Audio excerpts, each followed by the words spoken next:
को किस तरीके से सुधार सकते हैं उसे ही हमें जानना है। शुभचंद्र आचार्य ने ज्ञानार्णव ग्रंथ में लिखा है कि आपके पूर्व उपार्जित कर्म आपको प्रभावित करेंगे, उससे पूर्व आप उनके प्रभाव को रोक सकते हैं, लेकिन उसके लिए आपको कार्य करना पड़ेगा। आज अगर मैं बोल रहा हूं और आप तक आवाज पहुंच रही है तो इसका एक माध्यम है, और वो माध्यम है ऊर्जा। व्यक्ति के शरीर में जितनी ऊर्जा सकारात्मक होगी, व्यक्ति उतना प्रभावशाली होगा। अगर इस पांडाल में व्यक्ति सभी बैठे हुए हैं, किसी का चेहरा मुरझाया हुआ है, किसी के अंदर से प्रसन्नता है, किसी में सकारात्मक ऊर्जा अधिक है, किसी में नकारात्मक ऊर्जा ज्यादा है। कारण क्या है?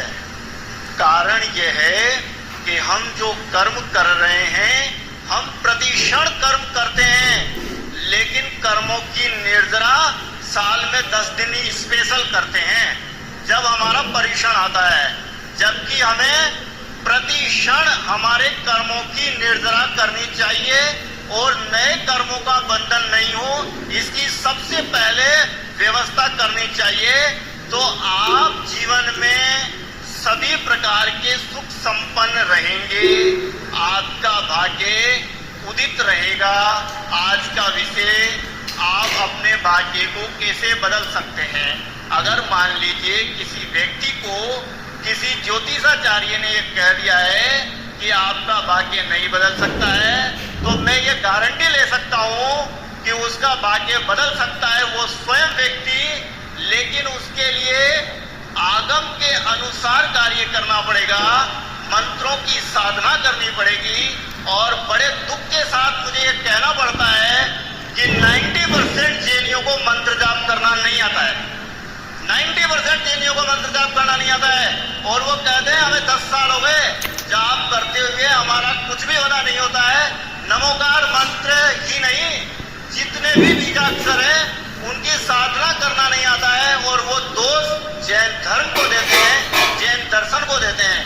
क्या आप में जितने व्यक्ति ये बैठे हैं, किसको पता है कि मंत्र जाप करते समय 8 प्रकार की शुद्धि जरूरी है? एक भी व्यक्ति अगर यहाँ हो तो वो हाथ खड़ा करके मुझे बता दें कि हाँ मुझे पता है 8 प्रकार की शुद्धि होनी चाहिए।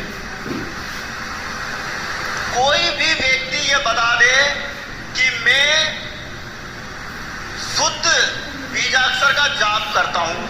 हम 10 मिनट में नमोकार मंत्र की माला फेर लेते हैं, एक जाप सुबह दे लेते हैं, एक जाप शाम को दे लेते हैं, फिर हम कहते हैं मैंने 2 माला का जाप किया था, मेरा आज तक कुछ नहीं हुआ। मैं बताता हूं आपको, द्रव्य शुद्धि होनी चाहिए, भाव शुद्धि होनी चाहिए, वस्त्र शुद्धि होनी चाहिए, मन शुद्धि होनी चाहिए, स्थान शुद्ध होना चाहिए।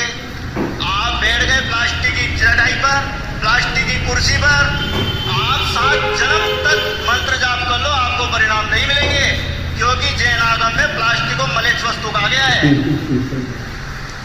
आपका शरीर पंच तत्व से बना हुआ है, ब्रह्मांड भी पंच तत्व से बना हुआ है। आपका शरीर में अगर कोई भी तत्व इनबैलेंस हो जाता है तो आपका शरीर बिगड़ जाता है।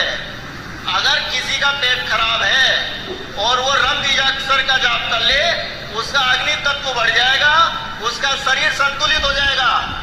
लेकिन आपके कर्मों की जो निर्जरा है वो आप किस तरीके से करेंगे, उसका एकमात्र उपाय जैनागम में दिया गया है कि आपको पंच परमेष्टि के प्रति श्रद्धा भाव रखते हुए कर्तव्यों को इस तरीके से करें कि नए कर्मों का बंधन नहीं हो और पुराने जो संचित कर्म है उनकी निर्जरा प्रतिक्षण हो।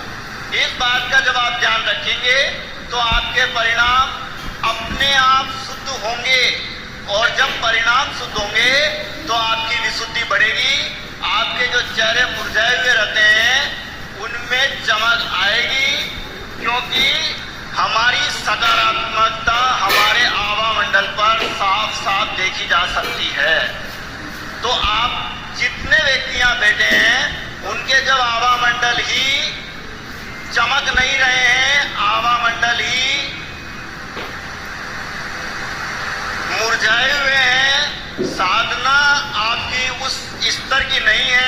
तो आप ये नहीं कह सकते कि जैन धर्म में मंत्रों में कोई शक्ति नहीं है। किसी भी धर्म में यह व्यवस्था नहीं है कि हम अपने कर्मों को सुधार कर अपने जीवन को बदल सकते हैं। केवल जैन धर्म ऐसा धर्म है जो ये कहता है कि आप अपने कर्मों को सुधारिए, आपका पूर्ण कार्य होगा। जय जिनेंद्र, धन्यवाद।